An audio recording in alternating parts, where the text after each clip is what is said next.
حضرت امام حسین تشریف لائے، بچوں سمیت آئے۔ ہور بن یزید ایک شخص تھا، ہور بن یزید، ہور کے ساتھ ہو، صحرا کا علاقہ ہو، تپتی ہوئی ریت ہو، اتنے کٹھن اور سخت حالات، چاروں جانب موت ہی موت، دور دور تک اپنوں کا نام و نشان کوئی نہیں، اور اکیلے فیصلہ کرنے والے امام حسین، باقی سارے بچے ہیں یا عورتیں، سارے بڑے اکیلے۔ 19 لوگوں کو ایک بار میں حضرت ایسے ہی تماشا بنا دیا ہے۔ مظلوم تھے وہ تو رو رہے تھے، ہر مقرر یہ کہہ رہا ہے کہ وہ تو بار بار کہہ ابا پانی مل جائے، پانی آ جائے، ترس گئے۔ خدا کا خوف کرو، یہ دلیر لوگ تھے، ان کی باتیں آج بھی پڑھ کے دلیری پیدا ہوتی ہے، دلیری پیدا ہوتی ہے، دلیری۔ ایک ہاتھ کٹا، دوسرے پہ مشکیزہ، وہ بھی کٹا۔ دیکھ لو میں پس منظر پہ ہوں ابھی تک، میں بتا رہا ہوں کہ جہاد کس کے خلاف تھا؟ ظالم حکمران کے خلاف، ظالم کافر کے خلاف نہیں، مشرک کے خلاف نہیں۔ حضرت امام حسین رضی اللہ تعالیٰ عنہ نے ہر جگہ ایک ہی بات کی کہ یزید شرابی ہے تو بچے کٹوا دوں گا، شرابی کو ووٹ۔ یہ ایک نہیں، ہر کتاب میں یہی لکھا، ہر کتاب میں، اور ہر مسلک کی کتاب۔ یزید چونکہ مجرے دیکھتا ہے، رنڈیوں کا ناچ دیکھتا ہے، بچے کٹوا دوں گا، اس کے ہاتھ میں ہاتھ۔ امام حسین نے فرمایا چونکہ اللہ کی حدوں کو توڑتا ہے، حقوق اللہ پامال کرتا ہے، حدود اللہ، بچے کٹوا دوں گا لیکن اس کے ہاتھ میں ہاتھ۔ سارا دن خود مجرا دیکھنا اور 10 محرم کو 2 دیگیں پکا کے حسینی بن جانا، سارا سال خود گند مند کرنا، شرابیوں کے ساتھ رہنا، اور 10 محرم کو 2 آنسو بہا کے یاد رکھنا۔ میں ہمیشہ کہتا ہوں، پھر کہہ رہا ہوں، جس کے موبائل میں گندے گانے ہیں، گند دیکھتا ہے، شرابی کبابی کا سپورٹر ہے، ووٹر ہے، یا مجرے دیکھتا ہے، آتا جاتا ہے، وہ یاد رکھے قیامت میں امام حسین کا ہاتھ ہوگا، اس کا گریبان ہوگا۔ ہم سے نہ رقم ہوں گے قصیدے یزید کے، ہم لوگ تو حسین کے سیرت نگار۔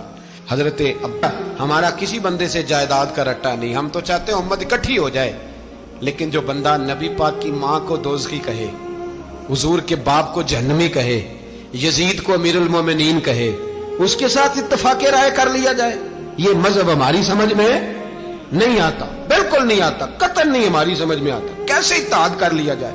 یہاں تو میرے بھائی جو ہمارے ابا کا مخالف ہو، اس سے اتحاد نہیں ہوتا، اور جو نبی پاک کے والد کو دوزخی کہے، اس سے اتحاد ہو جائے۔ کہتے ہیں جی وہ جی اتنی فرقہ واریت ہو گئی، ہم کس مسجد میں جائیں؟ 60 پارٹیاں پاکستان میں رجسٹرڈ ہیں جو الیکشن لڑتی ہیں، کبھی کسی بندے کو ٹینشن نہیں ہوئی کہ کس کے پاس جائیں کس کے پاس نہ جائیں، کبھی نہیں کو بولا کہ اب وہ بھی کھڑا ہو گیا، وہ بھی، کوئی ٹینشن نہیں۔ مذہب کی باری ٹینشن ہو جاتی ہے، اتنا بڑا مذہب ہوتا ہے بھائی، غلط بندے بھی آ ہی جاتے ہیں بیچ میں، تھوڑا پہچان کے چلنا پڑتا ہے صحیح کون ہے اور غلط۔ اور یہی تو ہمیں امام حسین نے بتایا ہے کہ مذہب کے اندر ہی تم نے شناخت کرنی ہے کہ بندہ ٹھیک کون ہے اور بندہ غلط۔ یہی تو کربلا ہے، یہی تو امام حسین نے بتایا، کفر اسلام نہیں، حق اور باطل۔ تو سمجھیے گا، یہ ہے درس، یہ ہے پیغام، یہ ہے پیغام، یہ ہے۔ یاد رکھو، موت تیزی سے آ رہی ہے، ہمارے ساتھ والے، دائیں بائیں والے سب چلے گئے، اسی طرح نمبر لگے گا، ایک دن اعلان ہوگا۔ ضمیر کے قیدی بن کے زندگی نہ گزارو، بالکل نہ گزارو، یہ تھوڑی سی زندگی ہے، دنیا سجن المومن۔ حق بات کرو، حق پہ ڈٹنا سیکھو، دین سمجھو، خبردار رسول پاک صلی اللہ علیہ وسلم کے دین میں ظالم، جابر، فاسق، فاجر کی کوئی گنجائش قطر نہیں ہے۔ اپنے آپ کو سمیٹو، اپنے آپ کو سنبھالو، دین میں اپنا کردار ادا کرنے کی کوشش کرو۔ دین طلب کرتا ہے ہم سے کہ ہم نے دین کو کیا دیا ہے۔ امام حسین نے سارا گھرانہ دین کے لیے دے دیا۔ ہمارا جو بچہ کسی کام کا نہیں رہتا اسے مدرسے داخل کراتے ہیں۔ ہم نے دین اتنا کمزور کر دیا ہے کہ عالم اگر شور نہ کریں، عالم اگر شور نہ کرے، زور نہ کرے، گھٹن والا ماحول ہو گیا، مذہب کی پوزیشن کمزور کر دی۔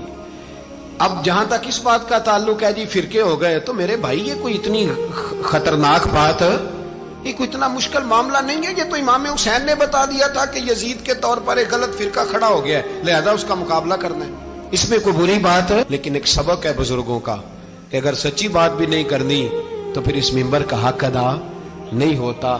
جو سچ بولے وہ حسینی ہے، جو ظالم کے سامنے کھڑا ہو جائے وہ حسینی ہے، جو مصلحت کوش ہو، جو کہے ٹائم نہیں، گراؤنڈ ریالٹی نہیں، حالات نہیں، طبیعت نہیں، موقع نہیں، تو ابھی امام حسین کے پیغام کو نہیں سمجھا۔